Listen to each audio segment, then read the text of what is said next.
I am here to share some outstanding zines with you. Some zines that I think you'll find inspiring, some zines that I think you're going to want to read. And if you're sitting there like thinking, what on earth is a zine? Where am I? Let me introduce myself really quick. My name is Dayna. I love zines, and zines are DIY publications typically made using a copy machine that are an accessible way to share your art and words and thoughts with the world. And in a time where mass media, corporate media kind of is becoming more hegemonic, and there's a lot of censorship, unfortunately, zines are like an antidote to that. They're wonderful, and they have a strong DIY-centered community full of people who like to make zines and like to trade zines, and I'm going to show off some zines that were sent my way here on the channel. So I've got a couple envelopes of art to share with y'all, so let's dive in and get started.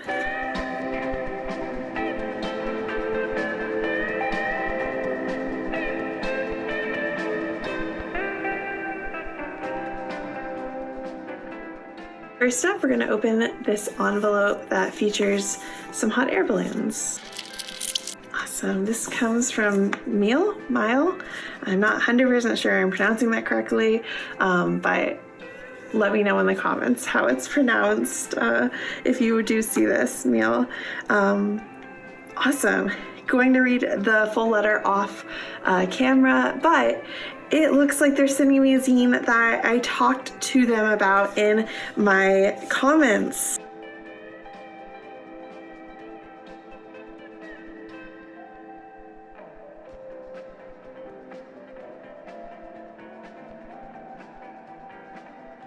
In my comment section, we had a conversation about the band Against Me, and specifically their lead singer, Laura Jane Grace. And they sent me their perzine, Does God Bless Your Transsexual Heart, which is a lyric from one of Against Me's songs. And it looks like it couples Against Me lyrics with a memory of a story. A story of a memory from seeing them in concert. Oh my gosh, I am such a big Against Me fan and such a big Laura Jane Grace fan, so I cannot wait to dive into this and to read your letter and write you a letter back. Thank you so much for sending me this. Our next zine comes to us from Billy of Behind the Zines zine, which I think that is what this is. Yes, I was right. It's the latest issue of Behind the Zines, which is the comp zine Billy puts together that is a zine about zines. Very meta. I love the little zine library on the front. I'm actually planning on making a free zine library of my own to put in my yard. So inspirational. I already know some of what is inside because Billy posted a little preview on his Instagram channel. No, we're on YouTube, his YouTube channel. And so I know I'm already very excited to read this essay by Ed Kemp about his cat Ashes. I used to have a cat named Ashes. And so I'm very, I know this is going to probably make me cry. There's an interview by Todd from Razor Cake. All sorts of fantastic tutorials. I cannot wait to dive into this. It makes me proud to be a part of this community, to see all the incredible work that, people put into zines, and they're doing it for passion. They're not doing it for clout or for money. They're doing it because they love, DIY publishing. They love sharing their work with people. That's what zines are all about. And Behind the Zines is sort of a testament to that. So thank you, Billy. All right. This zine is coming to us from, I believe Scotland, based on the flag and the little haggis bug. And it's from Ronnie, who I've seen in the comments before. Unless I'm thinking of a different Ronnie. There could be multiple Ronnies. You never know. But gosh, look, can we just talk about how pretty the envelope is with this wonderful thistle wax seal and these kind of old-timey stickers on the craft paper envelope, which is, you know, not to be, not to show preference, but craft paper envelopes, I think by far are like the best looking envelope.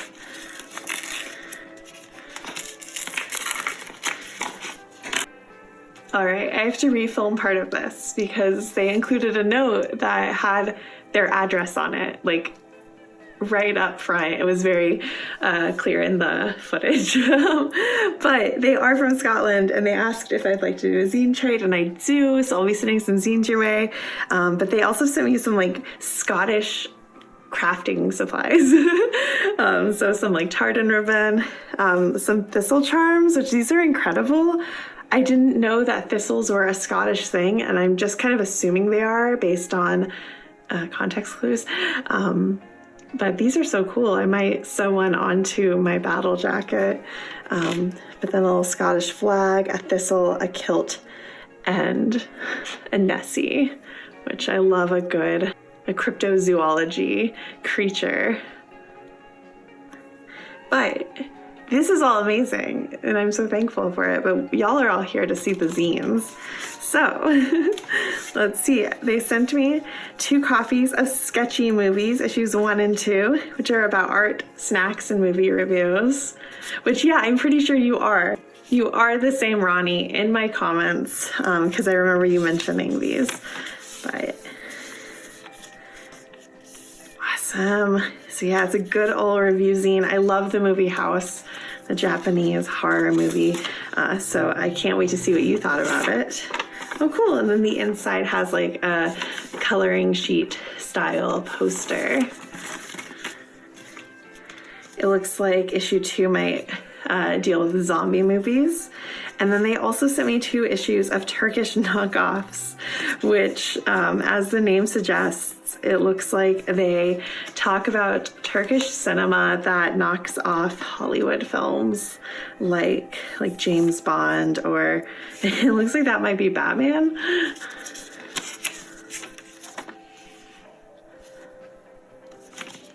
Can't wait to read these. I love the idea of using like a more mini zine format for reviews.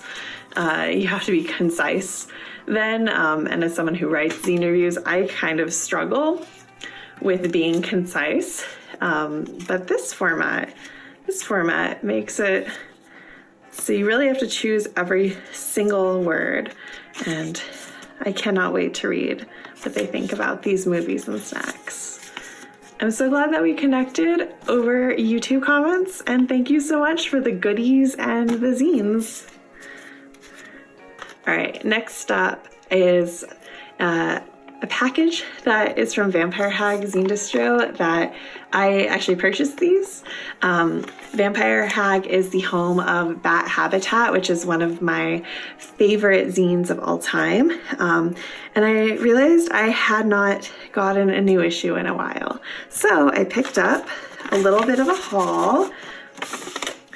I got Bat Habitat issue 30, as well as 3 issues of No Thrills, and then I got this amazing DIY cat sticker, and they sent some little freebies too. I love this trick or treat sweater. I wish I had a sweater like this in real life, but I have already dived into these. I couldn't help myself. But one thing I always love about their zines is just how beautiful they look. They have that like black and white perzine style that is really just like absolutely my favorite. They incorporate their gorgeous, gorgeous handwriting, but then also sometimes use typeset. But they include it with just wonderful whimsical illustrations as well as collage. And they're really just, you know, they kind of create like, I don't know what, I don't want to say my ideal zine because I love zines of all different types, but a black and white cut and paste collage perzine, especially a quarter-sized one, like will always be my favorite. So I'm so glad that I got to read some more issues of their work. Yeah, they're great. I definitely recommend checking them out. The next zines I have to share are from Bridget. We have traded zines before, and so I'm so excited to see the newest issues of her work.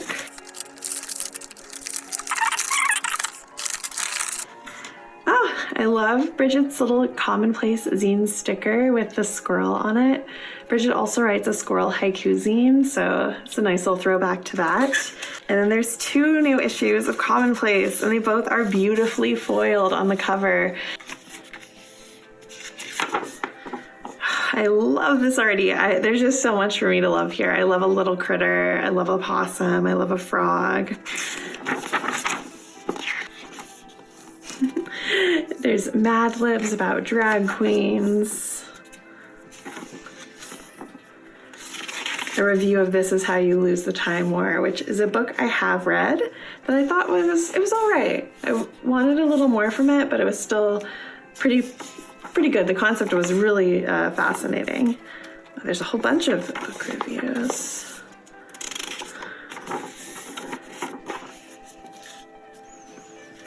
So that's issue 2. Issue 3 is called We Put the Grim in Pilgrim. And it looks like it's Thanksgiving themed. There's everything from zine recommendations, more book reviews, their favorite presidential turkey pardons, which that's hilarious. Thanksgiving randomness, cranberry sauce recipe. Oh, and there's even some color printing in here. Some amazing spooky stamps, and I think actually, oh my gosh, okay, I take it back. That's amazing. So it's not color printing. It's still black and white, but Bridget put some of these stamp stickers in here. That's amazing. Oh, it's like a freebie sampler of the stationery. That's so cool. This might be my favorite part of these zines. There is a Krampus holiday card that you can cut out and color and send to someone. This zine is so interactive. I love that. I love how much Bridget fits into her zines. There's just such a range of different content, as well as like such a fun visual style with the use of like foiling. I am so excited. Oh gosh, again, every video I do this and every video I talk about it, how I just repeat myself with the same adjectives of how excited I am to read these zines, and then I comment and say I'm so excited. And so now we're going deeper into that rabbit hole where I comment about always commenting about saying I'm excited. Maybe next video I'll learn some new adjectives and just say how absolutely dazzled I am by these zines and that I'm eager to dive into them. That's better. Thanks for sharing these with me, Bridget. Alrighty. This zine is from Maira of Longarm Stapler Podcast. I saw that they had a new issue of their perzine, and so I asked if they wanted to trade for an issue of my newest perzine, and they were game, so we did. They're going to actually be interviewing me for the Longarm Stapler Podcast on Saturday. Oh my gosh, I'm kind of nervous, y'all. I've never done a podcast interview, but I love listening to Longarm Stapler, and Maira is so nice that I'm sure it'll be fine. But we're not here to talk about that. We are here to talk about Could Have Been Wild, Could Have Been Free, number 4. Maira hand stamps their zines. That all of the text is stamped by hand, which is just absolutely like incredible. The amount of commitment, I could never. I am so in awe. And I love too the way they use their zine to share, kind of just like to be tender and open, which I think it's like the purest form of perzine. They're just almost like post-secret style, although it's not forbidden knowledge. You know, it's not secrets, because these aren't anonymous zines, but I appreciate the openness and the authenticity that these zines hold. And the hand-stamped look, just, it's the bee's knees. It looks real cool. I am so grateful that you wanted to trade with me, Maira. I hope you liked the latest issue of Cat Moth Crow. And I'm excited to talk to you on Saturday and be in conversation with you. Yeah, thanks. All right, y'all. I had to save not the best for last, because all of these zines are incredible in their own ways, but like, this envelope is pretty dang cool. The most frameable envelope for last, I don't know. But Dave sent me some zines. I'm pretty sure I know what's in here. And I actually have some more zines from Dave to share. But yeah, Dave and I have been pen pals for a while. And you put a moth on the back too. But speaking of interviews, he did an interview zine, and I am absolutely honored that I'm one of the people he asked to interview. So I'm pretty sure, yeah, I'm right. That's what's in here. He sent me this great sticker of the cover art, which just is the bee's knees. Love it. An amazing note. I love Dave's cats so much. Like, I'm definitely gonna put this up on my wall, and now I feel like I'm gonna put this up as well. It's great. But question and answers 1.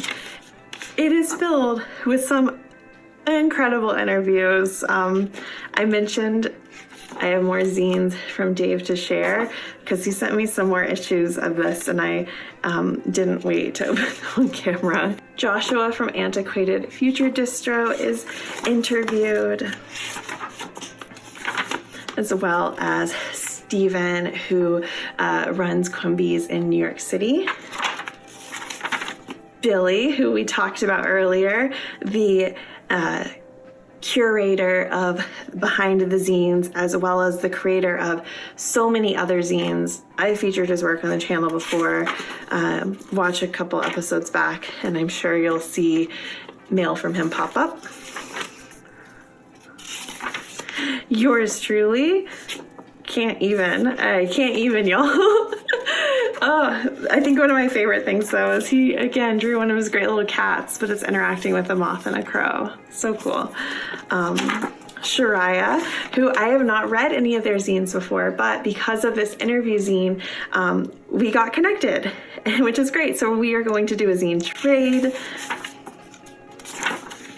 And then Ed Kemp, who I mentioned earlier as well, because he wrote the article about his cat in the most recent issue of Behind the Zines.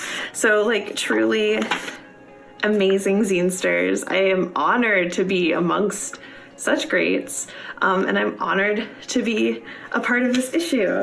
And Dave was really awesome, and he sent me extras. One of these is going to go in the zine library, Neither Nor. The Neither Nor zine library that I help catalog, but I thought it might be cool to give away 2 copies of the zine. So I have an email list, and if you go to catmothcrow.com and you sign up for emails, if you are on desktop, it'll be in the top right-hand corner. If you're on your phone, it'll be just after the most recent blog post. But if you sign up for the email list, let's say by the Ides of March 15th, 2025, on the 16th, I'll draw 2 email addresses, and I'll send you a copy of questions and answers along with a handful of my own zines. And that's not all. Oh my gosh. These aren't part of the giveaway. Sorry, y'all. These are mine. But if you want your own copies, like, go check Dave out. Laser Attack Zines. Incredible stuff. But this mini is about unexpected mail, which is, again, one of the reasons being a Zinester is so awesome, is because you get unexpected treasures and delights in your mailbox, like on a regular basis. And then I am obsessed with this, a mini zine that features Peanuts characters talking about zines that they want to make. Like, I cannot even. I am obsessed. Genius. Zine is genius. I love Snoopy so much that I have a cat named Snoopy. So like, this is right up my alley. And it's true. Zines can be about anything. Which, that feels like a good note to like end on. Zines can be about anything. They truly can. Go out, make your own zines, write the world you want to see into existence. Make zines that share your skills, your interests, that bring people into the fold and create community, and maybe we'll make the world a better place through DIY publishing. I don't know. Anyways, I'm rambling. This is getting long, but I hope that you check out all of these Zinesters, trade for their work, buy their work, and yeah, celebrate being creative. And most of all, I hope you have a fantastic day. Bye, Zinesters.